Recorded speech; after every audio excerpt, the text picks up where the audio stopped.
Bonjour tout le monde. Vous allez bien? Pas trop fatigué? Bonne année tout le monde. Je vous présente à tous mes vœux en Jésus. Je vous bénis dans le nom de Jésus, vraiment de tout mon cœur. Merci. Et je profite de l'occasion qui m'est donnée pour donner nos vœux de la part de l'Église et de l'équipe Vivea à tous ceux qui suivront ce message. On vous bénit, on vous aime dans le nom de Jésus et on vous bénit. Voilà, je regarde caméra numéro 1. Je vous bénis, on vous bénit tous. Soyez bénis, soyez bénis. Ah, c'est chouette la nouvelle année. C'est le moment où on fait ses vœux, où on souhaite plein de bonnes choses. On se souhaite le meilleur. On a envie que les choses aillent bien, etc. Et vous savez quoi? Je vous souhaite aussi le meilleur. Je vous souhaite vraiment le meilleur. Je vous souhaite que 2018 soit vraiment une année de percée. Pour moi, j'ai vécu 2017 comme une année de changement. Je l'avais reçu comme ça dans mon cœur fin 2016. Je sentais l'année 2017 comme une année de changement, de virage. Alors, ce n'était peut-être pas les virages auxquels je m'attendais. Mais si vous suivez le GPS de Jésus, c'est lui qui dit à gauche ou à droite. Donc, c'est son GPS à lui, ce n'est pas le mien. Et je ne m'attendais pas à ces virages-là, mais amen. Que Dieu soit béni. C'était une année de changement. Et je crois, je recevais dans mon cœur, vraiment en préparant ce message, 2018, une année de percée. Une année où on va voir la gloire de Dieu. Amen. Il faut être un peu plus enthousiaste que ça, les amis. Amen. Une année où on va voir Dieu se manifester. Parce que le but, ce n'est pas de grandir en théologie. Le but, ce n'est pas d'avoir plus de théologie, plus de connaissances, plus de matière grise au niveau du cerveau. C'est bien, hein? C'est bien d'être intelligent. Je vous conseille quand même de lire votre Bible et de vous instruire, et c'est une très bonne chose. Mais le but, ce n'est pas juste de faire grandir notre connaissance. Le but, c'est de vivre quelque chose de réel et de concret. Et je vous souhaite le meilleur pour cette année. Je vous souhaite le meilleur. Et vous savez quoi? Le meilleur est toujours devant. Donc c'est bien, c'est devant nous. Le meilleur est devant, mais elle est devant quelque chose de précis. J'aime bien cette phrase, je l'ai lu à plusieurs reprises. Brian Houston, le pasteur principal de Hillsong, dit toujours « le meilleur est devant ». Et j'aime cette phrase. Mais le meilleur est devant. Mais devant quoi? Il est devant nous, mais il est surtout devant Dieu. Le meilleur est devant Dieu. Alors moi, ce que je vous souhaite pour 2018, c'est de vivre plus encore dans la présence de Dieu. Plus proche de lui. Plus près, plus intimement avec lui. Là, je n'ai pas de meilleure formule que ça. Je ne peux pas vous souhaiter, je n'ai pas écrit de poème, j'ai écrit un message, mais je ne vous ai pas écrit de poème et de belles phrases avec des belles rimes, etc. Je vous souhaite juste, simplement, pour 2018, d'être plus intime avec lui. Que cette intimité, cette proximité, cette connexion augmente. Je ne parle pas de frissons spécialement. Oui, on a des frissons parfois, et c'est bien, c'est cool. Oui, parfois, notre corps même réagit à la présence de Dieu. Ouais, c'est bien, c'est cool. Mais je ne vous parle pas de ça, je ne vous parle pas juste des sensations physiques, je vous parle vraiment d'un cœur à cœur. Je vous souhaite de rentrer plus dans sa présence et la connaissance de sa personne. Je ne vous demande pas, je ne vous souhaite pas de connaître plus des versets par cœur, mais de le connaître lui. Vous voyez, vous comprenez la différence? Vous pourrez connaître la Bible par cœur, sous tous les bouts des doigts, et pouvoir réciter la page, je ne sais pas, on vous dirait psaume 93, plaf, vous vous déblatérez, vous sortez le psaume 93. C'est bien, c'est cool. Vous pourriez faire ça et ne pas connaître Dieu. Ce qu'il faut, c'est le connaître lui. Il ne faut pas connaître des choses sur lui. Vous comprenez la petite différence, la nuance qu'il y a. Pas connaître des choses sur lui, mais le connaître lui en personne. Et la meilleure des façons pour connaître quelqu'un, vous savez c'est quoi? Le fréquenter, passer du temps avec lui. Si vous voulez connaître Dieu, passez du temps avec lui. Vous vous levez le matin, bonjour papa, je suis heureux que tu sois là. Et si vous pouvez aller, parler en langue, prier en langue, bonjour papa, et c'est parti comme un fleuve qui se déverse. Vous lui parlez à lui, vous parlez par le Saint-Esprit, vous lui parlez, vous lui dites tout ce qu'il y a sur votre cœur. À la pause café de 10 heures au boulot ou à la maison, rebelote, papa, je suis content que tu sois là à ma pause café avec moi. Et hop là, vous parlez avec lui, papa, vous parlez avec lui. Parle-moi aussi, parce que je ne veux pas juste te parler, je veux que tu me parles aussi. Dis-moi comment tu me vois, dis-moi comment est mon cœur, parle-moi. Tiens-toi tout près de moi, à midi, entre deux bouchées de votre tartine au jambon. Hop, rebelote, papa, je suis content que tu sois là, alors que je mange ma tartine au jambon, je suis content que tu sois là. Et parlez-lui. Je ne vous fais pas ça jusqu'au coucher, mais en fait, c'est à chaque moment de la journée, quoi. Vous comprenez l'idée? Passez du temps avec lui. Vous savez tous que j'ai fait une chute au travail, que je me suis retrouvé avec un bras un peu à moitié invalide. Ça se guérit, hein. Ça va de mieux en mieux. Merci Jésus, ça va de mieux en mieux. Mais ça m'a permis de passer plus de temps à la maison. Là, comme de fait. Hein. Et voilà, je suis un peu plus à la maison qu'avant. Et j'ai passé des moments, vous savez, des moments où on se met juste au pied de Dieu. On se met dans sa chambre. Moi, j'aime bien mettre un peu de louange, je mets un peu de Bethel ou un truc comme ça, ou un peu d'Hillsong. Et parfois, on dit juste rien. On se met dans sa présence, on sait qu'il est là. On ferme les yeux, et puis moi, vous savez, après, c'est comme un robinet. Je suis une vraie Madeleine, hein, je me mets à pleurer. Je pleure. Je dis, t'es là, papa, je sais que t'es là. Je te sens tout autour de moi, je te sens dans mon cœur, et je pleure comme une Madeleine. Vous n'êtes pas obligé de pleurer comme une Madeleine, vous pouvez rigoler si vous voulez. Soyez juste dans la paix. Bill Johnson, je terminais un bouquin de lui justement pendant ce temps où j'étais à la maison, où il explique que parfois, il passe un moment avec Dieu. Mais vraiment, vous allez voir. Il le décrit comme ça. Hein. Il s'assied et il dit, papa, puisque je fais tout ton plaisir, c'est toi qui le dis dans ta Bible, puisque je fais tout ton plaisir, fais-toi plaisir. Et il se met dans la présence de Dieu, il dit, voilà. Et il reste un long moment comme ça. Alors, premier abord, ça pourrait paraître idiot. Et puis ça a du sens. Parce que Dieu prend réellement plaisir à être avec nous. C'est un truc de dingue. Le Dieu de l'univers prend plaisir à être avec nous. Il dit voilà, je veux te consacrer tout mon être pendant un moment. Je ne vais pas être en train de faire quelque chose, en train de travailler. Je suis tout pour toi. Ah, ça peut paraître idiot. Et je vous assure, ça m'a bouleversé, moi. Je me suis dit, waouh. Il prend un temps où il ne fait rien, juste à être pour Dieu. Il dit voilà, je suis pour toi. Cet instant-là, il est que pour toi. Je te l'offre. Et dit, vous savez, dans ces moments-là, il a reçu parfois des rêves, des visions exceptionnelles. Simplement à dire à Dieu, je suis là pour toi, papa. Les silences, parfois, ça pèse. Hein. Papa, je suis là pour toi. Je souhaite de passer beaucoup de temps, de vous tenir dans la présence de Dieu. Parce que être devant lui, c'est être béni. Le meilleur se trouve devant. Et le meilleur se trouve devant notre Dieu. Il y a un psaume qui dit ceci, je vous le lis rapidement, qu'une petite partie évidemment, le psaume 96. L'Éternel est grand, comblé de louanges, il est redoutable bien plus que tous les dieux. Tous les dieux des peuples ne sont que du néant, alors que l'Éternel a fait le ciel. Splendeur et majesté rayonnent de son être, puissance et beauté ornent son sanctuaire. Splendeur et majesté rayonnent de son être. Dans le texte original, c'est devant sa face. Puis un autre psaume aussi, le psaume 16, parle un peu de la même manière. Il dit, tu es mon maître, tout mon bonheur est en toi, je suis plein d'affection pour ceux qui t'appartiennent dans le pays. Ce sont ceux qui sont vraiment grands, c'est David qui parle. Mais tous ceux qui s'affairent à chercher leur faveur et des autres dieux ne font qu'augmenter leur tourment. Je ne prendrai pas part à leur sanglante libation. Il parle des cultes que les gens faisaient pour d'autres dieux, pour d'autres divinités. Ils faisaient des cultes, ils avaient des rites religieux. Et David dit, je ne prendrai pas part à tout cela. Le nom de ces idoles ne passera même pas sur mes lèvres. L'Éternel est ma part. Et là où la coupe, je bois. Et ma part et la coupe où je bois, pardon. J'y arriverai.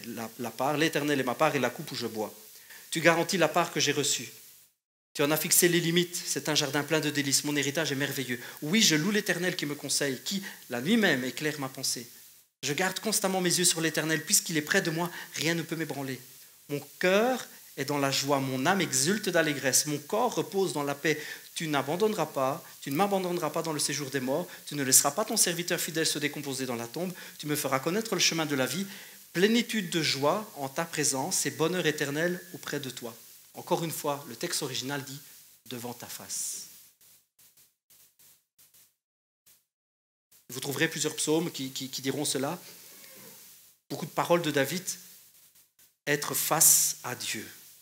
Être dans sa présence. Et David dit que c'est là qu'il trouve le vrai bonheur. Qu'il est comme dans un état, on a l'impression qu'il est un peu comme en extase, vous savez, comme ceux qui ont fumé un pet ou qui sont piqués, qui ont pris de la drogue, là ils sont juste dans un état second. On a l'impression que David il est en train de parler, il dit mon âme exulte d'allégresse, mon cœur est... Il est dans un état où il est juste comblé par la présence de Dieu. Et Et dans le mot original, le mot devant ou face à Dieu, c'est paniem. Et la racine du mot paniem, je vous le donne en mille, c'est pana. Et pana veut dire se tourner. Donc être face à Dieu, c'est logique, hein? Être face à Dieu, c'est se tourner vers Dieu.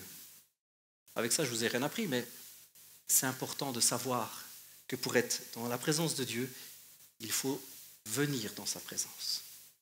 Être dans la présence de Dieu, ce n'est pas quelque chose qui se fait comme ça théoriquement, c'est un acte volontaire.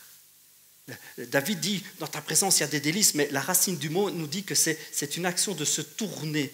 Il faut se tourner vers Dieu, il faut venir à lui. Il faut venir à lui, il faut être dans sa présence, ressentir sa présence. Et je voudrais que cette année 2018 soit la première d'une vraie vie de relation, et que 2017 soit la dernière où nous avons marché sans lui, ou peut-être pas assez avec lui. Ici, je ne vous parle pas du salut ou du fait qu'on ira au ciel ou pas. Si vous croyez que vous avez donné votre cœur à Jésus, c'est fait, c'est acquis, vous êtes sauvés, c'est par grâce uniquement. Il n'y a pas d'action qui fera, il n'y a pas d'action extérieure, il n'y a pas de personne extérieure, il n'y a rien, ni la hauteur, ni la profondeur, ni des anges, ni des démons, il n'y a rien qui pourra vous séparer de l'amour de Jésus. Ça, c'est la Bible qui le dit. Il n'y a rien qui pourra vous séparer de l'amour de Jésus. Le salut est acquis quand on croit, et tant qu'on est dans cette foi, tant que mon cœur croit, que mon cœur est attaché à lui, tant que je crois qu'il est mon Dieu, tant que je crois qu'il est mon sauveur, tant que je crois en Jésus, je suis sauvé. C'est une action éternelle, c'est quelque chose d'extraordinaire. Dieu m'a sauvé à la croix. Je ne vous parle pas de ça quand je vous parle de présence de Dieu. Et je ne vous parle pas du fait d'être meilleur chrétien pour essayer de mériter quoi que ce soit. Je vous parle juste de passer du temps. Je voudrais que 2018 soit la première année, le début d'une nouvelle mentalité. Passer du temps dans la présence de Dieu chaque jour. Pour diriger vos pas chaque jour, pour chacune de vos décisions, chacun de vos projets. Dans cette année 2018, nous allons faire face à des projets, que ce soit seul ou en groupe, que ce soit individuellement ou avec l'Église, nous allons avoir des choix à faire, nous allons devoir faire face à des projets, nous allons avoir des désirs, nous allons vouloir faire des actions. Mais ce que nous avons besoin, plus que tout, c'est de sa présence qui nous dirige et qui nous dit quoi faire, comment le faire. Ce que je vous souhaite et ce que je me souhaite à moi, c'est de passer du temps dans la présence de Dieu, de le chercher, de me tourner vers lui pour réellement connaître celui qui m'a sauvé, réellement connaître Dieu. Parce que vous savez quoi, on ne peut pas baser sa vie sur les circonstances. On ne peut pas baser notre vie chrétienne sur les circonstances. Je voudrais que 2017 soit la dernière année où nous nous sommes laissés peut-être guider, nos choix ont été influencés par les circonstances extérieures. Et c'est ce que je vous souhaite, je voudrais que 2018 soit la première année où les circonstances n'interviennent pas, mais seul Dieu et sa présence interviennent. Où ce n'est pas parce que ça a l'air bien, et que ça a l'air correct, et que ça a l'air cool, qu'on le fait, mais parce que Dieu nous convainc, et Dieu nous guide, et Dieu nous conduit à le faire. Notre vie ne peut pas être conduite par les circonstances extérieures. Vous savez, moi, en tant que chrétien, je viens d'une famille chrétienne, je suis presque né entre 2 pages de Bible. Moi, entre guillemets, l'évangile, j'en entends parler depuis que je suis tout petit. Je suis sûr qu'il y en a d'autres comme moi ici. Hein. Ouais, on est tout plein comme ça. On en a entendu tout le temps parler. Et on a parfois des moules, on a des façons de penser, on a été parfois façonnés, on nous a élevés d'une certaine manière. Et moi, je ne sais pas, je suis peut-être le seul comme ça, mais une des façons de penser que j'avais, c'est « Seigneur, dirige donc ma vie et dispose les événements. Et si les choses se disposent bien, je verrai que c'est ta volonté. » Je suis sûr qu'il y en a plein qui sont en train de se dire « Ben ouais, c'est cool ça, non? C'est pas comme ça qu'il faut prier. » Non. Excusez-moi, ça c'est un peu bidon en fait. J'en ai peut-être choqué 2 au passage, ne vous inquiétez pas, je vais rattraper le truc. Moi, je me suis souvent positionné devant Dieu en disant « Père, Seigneur éternel, tu vois, je dois prendre telle ou telle décision, j'aimerais faire ceci ou cela. Ben, si c'est ta volonté, dispose les choses, et si ça se dispose bien, c'est cool, c'est que c'est ta volonté. Vous voyez ce que je veux dire? Dites pas que vous ne l'avez jamais fait. Ne laissez pas tout ça sur le coup. Je suis sûr qu'il y en a plein qui ont déjà pensé comme ça. Et moi, j'ai souvent pensé comme ça. Je ne savais pas parfois faire des choix. Je disais, ben, Seigneur, tu disposes, et suivant ce que la chose se dispose, eh bien, c'est comme ça que tu veux que ça se passe. Je suis désolé de vous dire que c'est un petit peu un petit peu risqué, ça. Parce que ce n'est pas parce que les choses se présentent bien que c'est sa volonté, et ce n'est pas parce que les choses se présentent mal que ce n'est pas sa volonté. C'est la nouvelle du jour, hein, peut-être pour certains, c'est comme ça. Ce n'est pas parce que tout a l'air de rouler, c'est cool, hein. Comme on dit chez nous, ça ne veut pas dire charrette. Vous connaissez l'expression? Ce n'est pas parce que ça va bien que ça veut dire charrette. C'est pas parce que ça a l'air tout cool et que tout a l'air de se disposer que bingo, c'était la volonté de Dieu. Pas forcément, les amis. Ah, vous me direz, mais il y a quand même des passages qui nous disent que... Il y a un des passages, moi, que je prenais souvent et qui me revenait forcément tout le temps à l'esprit. C'est un proverbe, Proverbe 16, qui dit, je vous le lis, Proverbe 16, chapitre 16 et le verset 17, le Proverbe 17. Quand l'Éternel approuve les voies d'un homme, il dispose favorablement à son égard, même ses ennemis. Vous connaissez ce passage? On prend que la deuxième partie. Hein. On va prendre la première après, vous allez voir. Il dispose favorablement à son égard, même ses ennemis. Je vous ai pris exprès la version seconde, l'ancienne version. Il dispose favorablement à son égard, même ses ennemis. On pourrait croire que si c'est dans la volonté de Dieu, Dieu va même forcer les ennemis. Il va forcer les gens extérieurs, il va disposer tout pour que ça aille pour nous. C'est comme ça qu'on le comprend. Hein. Le mot exact, c'est pas ça. C'est pas ça l'idée qu'il y a derrière. Le mot exact dans le texte veut dire que Dieu rend la paix possible. C'est pour ça qu'il parle d'ennemis, en fait. Hein. Donc, Sommer a traduit par il concilie, même les ennemis. Il concilie nos ennemis. La racine du mot fait ressortir l'idée que Dieu rend la paix possible. Ça veut dire que, alors que parfois les confrontations sont là, Dieu va, c'est vrai, poser sa main, mais ne va jamais forcer quelqu'un. Sinon, les amis, nous sommes tous des petits robots, et nous n'avons plus notre mot à dire, nous ne sommes plus libres de nos choix. Et pourquoi donc le voisin qui, lui, n'est pas chrétien, ne serait pas libre de ses choix? Parce que c'est notre ennemi, Dieu va le forcer à quelque chose? Non. Mais Dieu va faire que la paix est possible, il va abattre toutes les barrières de notre côté, pour que le dernier obstacle, la dernière chose qui pourrait s'opposer à la paix, ce soit le cœur du gars qui est en face de nous. Mais ça, c'est la volonté de chaque être humain. Voilà ce que dit la Bible. Je me tiens à la porte d'un cœur et je frappe. S'il veut, s'il ouvre, je rentre. Ça ne dit pas, Dieu se tient à la porte d'un cœur, boum, boum, boum, c'est un méchant, il enfonce la porte, GIGN, on rentre, tout le monde dehors. Ce n'est pas ça que Dieu fait. Dieu ne force pas la porte d'un cœur. Et même pour nous faire plaisir à nous, il ne forcera pas la porte d'un cœur.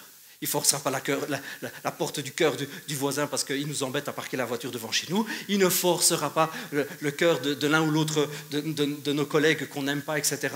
Il ne forcera pas la porte du cœur de notre chef pour nous donner l'augmentation dont nous rêvons toujours. Il ne forcera pas la porte des cœurs. Dieu ne force pas les gens. Ça, c'est quelque chose qui doit être acquis pour nous. Est-ce que Dieu m'a forcé? Non. Est-ce qu'il m'a donné le choix? Oui. Est-ce que j'ai encore le choix chaque jour? Oui. Est-ce que les autres ont le choix? Évidemment. Mais vous dites, oui, mais vous allez me dire, Pasteur Miguel, d'accord, ok, Dieu dispose quand même un peu les événements, en tout cas de mon côté, il aplanit les sentiers, il rend la paix possible, mais donc quand même, ça veut dire qu'il change les événements et on peut donc se fier à ça. On va regarder la première partie de la phrase. Quand l'Éternel approuve les voies d'un homme, il dispose favorablement à son égard même ses ennemis. Donc, quand l'Éternel approuve un homme, il rend la paix possible, même avec ses ennemis. Quand l'Éternel approuve les voies d'un homme. Et la première des choses, et c'est ce que je vous souhaite, c'est de vous tenir dans la présence de Dieu. Et vous savez qu'à la racine du mot de cette phrase « approuver », le mot « approuver », c'est « ratsao ». Ratsao, ça se traduit, la première traduction de ratsao, vous savez c'est quoi? Accueillir. Accueillir. Donc si je vous le fais en français, avec les mots que je viens de vous traduire, quand Dieu accueille quelqu'un, quand quelqu'un vient dans sa présence, quand quelqu'un se tient devant lui, quand Dieu accueille un homme, il dispose et rend la paix possible tout autour de lui. C'est extraordinaire ce passage. Ce passage est en train de vous dire que quand vous vous mettez dans la présence de Dieu, tout change. Mais vous savez ce qui change premièrement quand vous vous tenez dans la présence de Dieu? Bibi, la première chose qui change, c'est nous. Et la première des choses qui change, c'est notre vision du monde extérieur. Ah ah. Ah ah. Ben, c'est bien là que je voulais en venir, les amis. Et nous, on se fie aux circonstances extérieures, on se fiera et on s'est souvent fié. Et je me suis souvent fié en disant, oh Dieu, change tout, vas-y, dispose tout. Alors qu'en fait, je devais venir, moi, dans sa présence, et lui dire, change-moi. Change ma façon de voir, ma façon de concevoir les choses. Change mon cœur à moi. Et alors que tu me changes et que je me tiens dans sa présence, ma vision du monde extérieur change. Ma façon d'entendre les gens change. Ma façon de les voir change. Ma façon de leur parler change. Tout change. J'ai lu un commentaire il y a déjà un moment sur Internet. On lit parfois des bonnes choses. Si monsieur, si madame. Je lis un commentaire sur Facebook et franchement, on lit parfois des bonnes choses. Quelqu'un qui donnait ce témoignage et qui... C'était un petit BD ou je ne sais plus trop quoi. Enfin, c'était un peu humoristique où on voyait qu'un homme qui râlait, qui était triste parce qu'il avait une mauvaise relation avec sa femme. Ça passait pas super bien. Et on voyait des petits dessins, on voyait le gars, il râlait, il disait oh, « quelle femme que j'ai... » Je ne sais plus exactement le contexte, hein, mais je ne sais plus les petits dessins, mais c'était ça. On voyait le petit bonhomme devenait, vous savez, mal rasé. Il n'était pas heureux dans la vie, et puis il disait oh, si je pouvais avoir un, où elle est la femme que j'ai connue, où elle est la femme que j'ai aimée. Et il râlait. Et à un moment, il prend conscience que pour que sa femme puisse changer, il faut qu'il change lui d'abord. Et on voit cet homme qui, dans les petits dessins, on voit qu'il prend conscience et il commence à faire des choses qui font plaisir à sa femme. Il change. Et puis, à la BD un peu plus loin, on voit le bonhomme qui regarde sa femme et qui dit « Mais c'est qui cette femme ? Waouh, extraordinaire !» Je ne me souvenais pas que j'avais une femme aussi jolie, aussi belle, aussi gentille, aussi... Vous voyez, quand on a changé d'abord. Ah, ça m'a fait réfléchir, vous voyez. Et franchement, c'est intelligent comme raisonnement et c'est exactement comme ça que Dieu fait avec nous. Notre vie ne doit pas être, et 2018 ne doit pas être basée sur les circonstances extérieures. Comment vont les choses? Oh, ça a l'air cool, ça a l'air de bien se disposer. Bah, si ça se dispose bien, c'est que c'est ta volonté, non? Ah ben c'est cool, on va le faire alors, on va y aller, fonçons, hop, faisons-le, à fond la caisse, à fond les manettes, on y va, à fond la sauce. Et puis, ça va, mais ça se passe bien, mais c'est pas génial. Mais bon, c'est pas grave. Et on peut construire notre vie comme ça. Je ne vous parle pas de faire des choses mal et puis qu'après Dieu nous punit. Je ne vous parle pas de ça. Je vous parle qu'il y a des choses, c'est selon son cœur, selon sa volonté. C'est des projets qu'il a pour nous. C'est des plans de vie qu'il a pour nous. C'est des choses qu'il veut que nous accomplissions. Ça fait partie de notre destinée. Et puis il y a des choses, ça ne fait pas partie de notre destinée. Je voudrais que vous me compreniez bien. Ce n'est pas des choses qui sont parfois mal en soi. En elles-mêmes, ce sont parfois des choses qui sont bonnes. Mais ce n'est pas à nous à les faire. Vous allez peut-être me dire, oh là, pasteur Michael, je t'ai perdu complètement.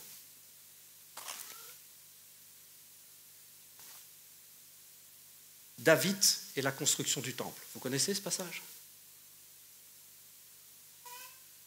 David, ce super roi, qui a vraiment une connexion avec Dieu, qui est un homme selon le cœur de Dieu, se lève un beau matin.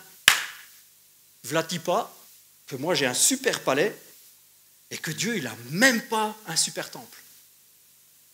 Il fait venir les architectes du coin, etc. On va sortir des budgets, réunion de crise. Et puis il appelle Nathan le prophète. Nathan, quelle idée que j'ai eue. Moi je suis là dans un beau palais, belle colonne, serviteur, beau repas, fête tous les jours. Et Dieu n'a même pas un beau temple. Tu sais quoi? On va lui construire une super baraque. Un beau temple plein d'or et tout. Ça va vraiment être à l'honneur et à la gloire de notre Dieu. Et que dit Nathan?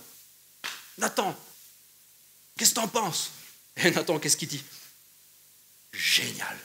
Super bonne idée. Voilà ce que Nathan va dire à David. Fais tout ce que tu as dans le cœur. Va et réalise les projets qui te tiennent à cœur, car tu sais quoi? L'Éternel est avec toi. Génial. Vous arrêtez là l'histoire. C'est super. David, il appelle les entrepreneurs, 3 devis, 4 devis, il prend le moins cher. On fait construire une super maison et tout le monde est content. Et je suis vraiment sûr. J'ai la conviction profonde que ça aurait été une belle maison et que ça aurait été un beau projet. J'ai même la conviction que ça se serait bien passé. On n'aurait pas trop dépassé les délais, les budgets auraient été respectés, pas de mort sur les travaux. Je pense que ça aurait été un bon projet. Mais il y a un gars dans le tas, il s'appelle Nathan, qui est à l'écoute du Saint-Esprit. Et comme il rentre chez lui, le Saint-Esprit lui dit « Oh, Nathan, va dire à David Ce n'est pas lui qui doit faire ça. C'est un bon projet, voilà ce que Dieu lui dit, c'est un bon projet. Tu as voulu faire une maison, tu as bien fait de vouloir me faire une maison, c'est un bon projet. Je t'ai rien demandé, ça vient de ton cœur, c'est super, c'est un bon projet.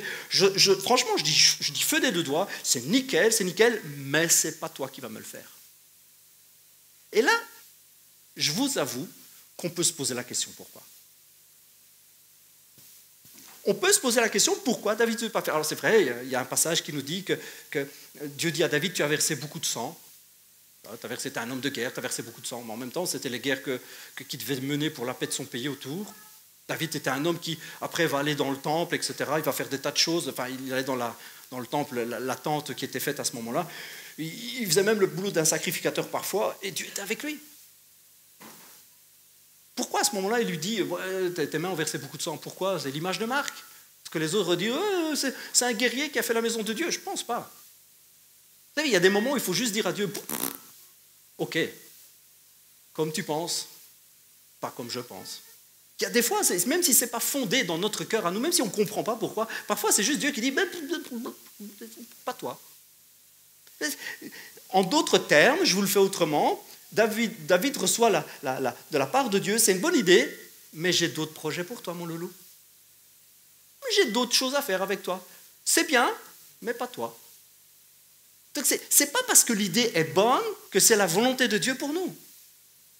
Mais il y a un gars qui se tenait à l'écoute de Dieu, Nathan le prophète, il se tenait à l'écoute du Saint-Esprit, et si ce gars-là n'avait pas dit, vous l'avez fait, à mon avis, j'ai dû me cogner en sortant, c'est pas Dieu qui peut dire ça. Je vois bien que David, c'est un bon gars, c'est un super projet, je le sens, ça va le faire. Si Nathan avait été un gars comme ça, il l'aurait fait, c'est tout. Mais Nathan est cet homme qui se met devant Dieu. Dit papa, même si c'est un bon projet, même si c'est bien, même si ça se dispose bien, c'est nickel, on a trouvé le terrain et tout, c'est nickel, on va le faire. Même si tout a l'air super nickel, est-ce que c'est ta volonté pour moi? J'aimerais que 2018 soit comme ça, les amis, pour vous et moi. Parce que ça a l'air de rouler nickel, papa. Toutes les portes s'ouvrent, on a eu une réduction à Big Mat et tout, c'est nickel, tout va super bien, je ne vois même pas pourquoi. On se poserait la question. Mais tu sais quoi, on se la pose quand même, papa. On se pose quand même la question pour savoir si c'est toi qui veux que nous fassions cela à ce moment-là, à cet endroit-là, de cette manière-là, avec nous. Et ce n'est pas parce que les choses ne se présentent pas bien que c'est forcément pas la volonté de Dieu. On a un autre gars, que c'est lui, que c'est tout l'inverse. Lui, il n'y a rien qui va bien. Il se met à prier et tout, c'est un super projet, et puis patatras, il n'y a rien qui fonctionne. Vous connaissez l'histoire de Daniel? Daniel, on nous dit ce gars-là, il lit la Bible, enfin il lit les écrits des prophètes qu'il a, et il se rend compte qu'il y a un projet extraordinaire, c'est de retourner dans le pays après la déportation, c'est de reconstruire un temple. Il voit ça, il voit que Dieu, c'est un super méga projet. Il lit ça, puis son cœur s'enflamme, et il se met à prier.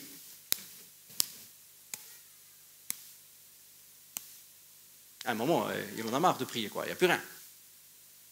Et moi, je passe par là, je tape sur le dos de Daniel, j'ai dit, écoute Daniel, il y a des moments, il faut savoir se dire, c'est pas la volonté de Dieu, man. Écoute, prier. C'est vrai combien de jours que tu pries? 21 jours, misère. Écoute, il faut se résigner, c'est que c'est pas sa volonté. Et puis Daniel aurait pu dire, ouais, c'est vrai, tout compte fait, t'as raison, c'est peut-être pas sa volonté. Les choses ne se présentent pas bien. Je veux dire, le roi là, il ne veut pas. Et puis il n'y a personne qui est motivé. Ça ne se présente pas bien. Tu sais quoi, j'ai dû me cogner aussi en sortant de la douche. À mon avis, ce n'est pas la volonté de Dieu. On pourrait aussi faire ça. On pourrait se retrouver dans la position de Daniel. Tout compte fait. Allez, sérieusement, entre vous et moi. Normalement, quand on prie, Dieu doit répondre. Non. S'il ne répond pas, c'est que ce n'est pas sa volonté. On dit d'ailleurs ça pour les guérisons. S'il ne guérit pas, c'est que Dieu ne veut pas le guérir. C'est normal, non?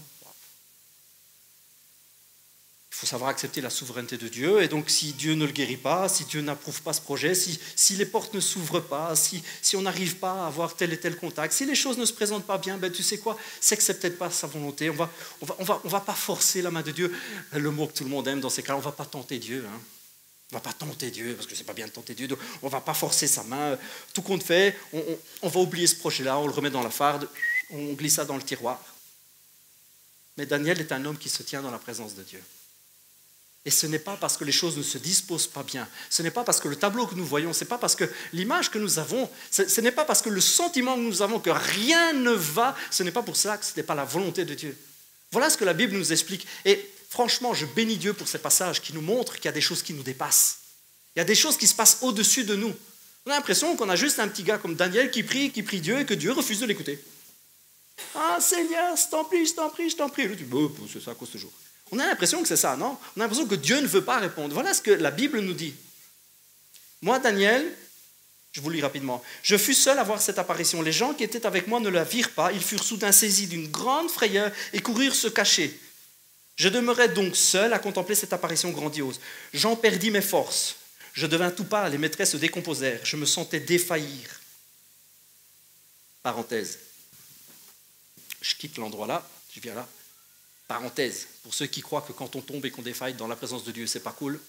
Vous avez un Daniel, ça lui arrivait tout plein. Ses forces le quittent, il tremble, il devient tout pâle, boum, il tombe presque. Vous savez, ce qu'on appelle le repos de l'esprit, là, les gens qui tombent. Ben, Daniel, il l'a eu. Vous êtes pour, vous êtes contre? Je ferme la parenthèse. Alors une main me toucha. Non, pardon, je reprends. J'entendis le personnage prononcer des paroles et en entendant sa voix, boum, je m'évanouis et je tombais la face contre terre. Il tombait dans le repos de l'esprit. N'en déplaise à ceux qui n'aiment pas ça. Alors une main me toucha, elle me fit me redresser tout tremblant sur mes genoux et sur les paumes de mes mains. Donc il était à quatre pattes. Puis la voix me dit, Daniel, homme bien-aimé de Dieu, sois attentif aux paroles que je t'adresse. Mets-toi debout. Où tu es? Car j'ai été maintenant envoyé vers toi. Pendant qu'il prononçait ces mots, je me relevais tout tremblant. Apparemment, il y en a qui n'aiment pas non plus quand on tremble dans la présence de Dieu. Il poursuivit, sois sans crainte Daniel, car dès le premier jour où tu as appliqué ton cœur à comprendre et à t'humilier devant ton Dieu, ta prière a été entendue. Pourquoi Dieu ne leur a pas répondu d'abord? Pourquoi Dieu ne répond pas? S'il ne répond pas, c'est que ce n'est pas sa volonté. Ta prière a été entendue et je suis venu vers toi en réponse à tes paroles. Mais le chef du royaume de Perse, l'image du diable, s'est opposé à moi durant 21 jours. Alors Michel, l'un des principaux chefs, un ange, un archange, un gros et grand gaillard, est venu à mon aide et je suis resté là auprès du roi de Perse. Et puis l'ange va continuer en lui expliquant, voilà, maintenant je suis venu vers toi. Ah oui, tout paraissait ne pas fonctionner, ce n'est pas une bonne idée, ce n'est pas un bon projet, on ne voit pas pourquoi on continuerait à prier dans ce sens, on ne voit pas pourquoi. C'était bien et c'était même la volonté de Dieu. Mais voilà, il y a parfois de l'opposition. Ce n'est pas une question de circonstances. La vie chrétienne est 2018, je vous souhaite qu'elle ne soit pas basée sur les circonstances extérieures. Oh, ça a l'air d'aller, oh, ça n'a pas l'air d'aller. Non! Que nous soyons dans la présence de Dieu, que nous soyons plus intimes avec lui, que nous venions dans sa présence et que les situations extérieures, les circonstances extérieures disparaissent et que nous ne soyons juste qu'avec lui. Et voilà ce que lui dit l'archange. Le diable m'a résisté. Et les gars, c'est pas une partie de Monopoly, hein. C'est pas une partie de Monopoly, alors que nous prions, il y a des forces qui agissent, le ciel est ouvert, Dieu nous entend, il y a des anges qui montent, qui descendent au-dessus de notre tête. Dieu est là, Dieu entend, le Saint-Esprit est vivant, le Saint-Esprit est à l'œuvre, mais il y a aussi des forces qui sont contre cela. Il y a de l'opposition, et ce n'est pas parce qu'une chose ne va pas bien qu'elle n'est pas de Dieu. Ce qui compte, c'est se tenir dans sa présence, de savoir ce que son cœur nous dit. Et l'archange dit, tu sais, depuis le début, dans le ciel, on est tous là, waouh! On a trouvé un gars qui prie, on a trouvé un gars qui en veut.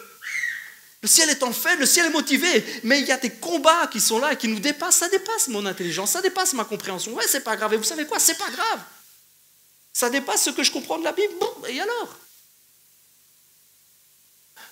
Ce qui s'ensuit, c'est que Dieu approuve ce gars-là.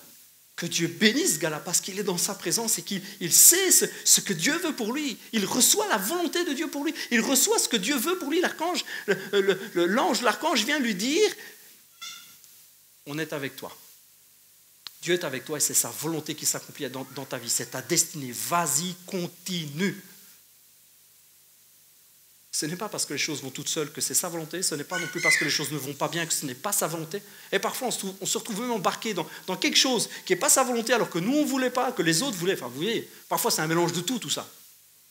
Vous avez un Paul qui doit être amené à un endroit, puis il y en a qui disent, oui, on va prendre le bateau, on va prendre la mer. Vous connaissez ce passage? Et puis Paul, il dit, les gars, je ne le sens pas. On devrait rester là. Moi, je me tiens dans la présence de Dieu. Je pense que ce n'est pas un bon plan. Et là, un passage que j'aime énormément. Ces hommes se croyant maîtres de leur destin. Les circonstances sont bonnes, mec. Pourquoi on se ferait du mouron, là? Ça a l'air nickel. Tout se présente bien, un bon petit vent, il fait 17 degrés, regarde ça, une petite mer comme ça, 3 beaux forts, on va avancer, ça va être génial. On va être tranquille, on va juste mettre la barre, et on va partir comme ça, rien à faire, pilote automatique. Se croyant maîtres de leur destin, que 2018 soit pour nous une année, ou le début des années qui suivront, où nous ne sommes pas comme cela. Où nous ne nous laissons pas porter par les événements, par la situation qui a l'air bonne ou belle, c'est cool, c'est bien, ça se dispose bien. Je vais me tenir d'abord dans la présence de Dieu. Celui que Dieu accueille, après il dispose et rend la paix possible. Voilà ce que dit le passage. Quand on est dans la présence de Dieu, la paix devient possible, même avec nos ennemis. Ça a l'air bien, mais vous savez quoi? Juste avant, vous me permettez un instant? Je vais aller prier. Tu vas aller prier. Man, on est tous chrétiens ici, on croit tous en Dieu, ça a l'air bien. Excusez-moi, avant de prendre ma décision, je vais aller prier. Je vous souhaite une année 2018 comme cela. Où devant chaque situation de votre vie, quand bien même ça a l'air tout rose et violette, quand ça a l'air d'aller vraiment nickel et que ça a l'air de rouler, hop, vous prenez quand même un instant pour dire, je vais aller voir papa. Je vais me tenir dans sa présence. Je vais voir si c'est ses projets pour moi, si c'est son plan de vie pour moi. Peut-être vous reviendrez, vous direz, les gars, on y va, on fonce. Peut-être vous reviendrez, les amis, c'est un bon plan. Je vous bénis, je pense que c'est une bonne chose pour vous, pas pour moi. Papa m'a parlé, il a d'autres projets pour moi. Papa m'a parlé, il veut que je fasse autre chose. Vous savez, à contre-cœur, il y a 4 ans, bientôt, j'ai quitté une église que j'aimais énormément. C'était ma famille. Et voyez-vous, avec notre famille, là, avec mes parents, etc., on a reçu dans notre cœur que Dieu voulait autre chose pour nous. Vous savez, parfois, ça ne tient à rien. Et ce n'est pas que tout n'est pas bien, ça n'a rien à voir avec tout ça. Mais les circonstances n'interviennent pas dans ce cas-là. Ce qui compte, c'est ce que Dieu veut pour vous. Que 2018 soit une année remplie de paroles de connaissance, de moments où Dieu vous parle et vous dit « Fais cela, je t'aime tellement, fais cela ». Je ne vous parle pas de jouer votre salut ou pas, votre éternité, parce que ce n'est pas bien. Non, je vous parle juste parfois de décisions importantes, parfois de décisions simples. Mais je vous parle d'intimité. Vous allez prendre du temps à genoux, vous allez vous user les genoux. Promettez-moi que vous allez vous user les genoux plus en 2018. On ne prie pas assez, les amis. On n'est pas assez dans sa présence. On ne se tient pas assez devant lui en disant « Parle-moi, guide, mais pas guide-moi ». Toi, avec mon mari, avec ma femme, on a tel et tel plan, on a telle décision. Qu'est-ce que tu en penses? On voudrait faire ceci, on voudrait faire cela. Qu'est-ce que tu en penses? Ah, je ne vous dis pas ça quand vous passez au carrefour et qu'il y a un gars qui a besoin de quelque chose et que vous lui filez un pain. Ne me faites pas dire ce que je dis pas. Hein. Ça, vous savez très bien que c'est la volonté de Dieu d'aider les gens, d'aider les démunis. Vous le savez, ça. Hein. Quand vous voyez quelqu'un qui a mal, vous priez pour lui, vous savez que c'est sa volonté. Je vous parle de fois où on a besoin du conseil d'un papa. On a besoin de savoir ce qu'il veut pour nous. Je vous parle de projets de vie. Je vous parle d'action. Je vous parle de ce cœur que nous avons en tant qu'Église. Nous voulons vivre quelque chose de fort. Et certainement, nous n'avons pas assez demandé. Je vous le dis moi, parce que je le reconnais moi. Je vais demander à l'équipe de louange de vous approcher. On va